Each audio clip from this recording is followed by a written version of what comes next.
కన్నుల జారిన కన్నీళ్ళు తడిపెను దేవుని పాదాలు, ఇప్పటి నుండి నీ కళ్ళు చూచును దేవుని కార్యాలు.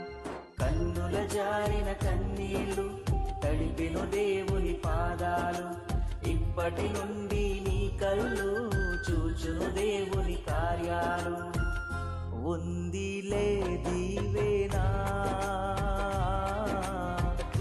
ఎందుకా వేదన,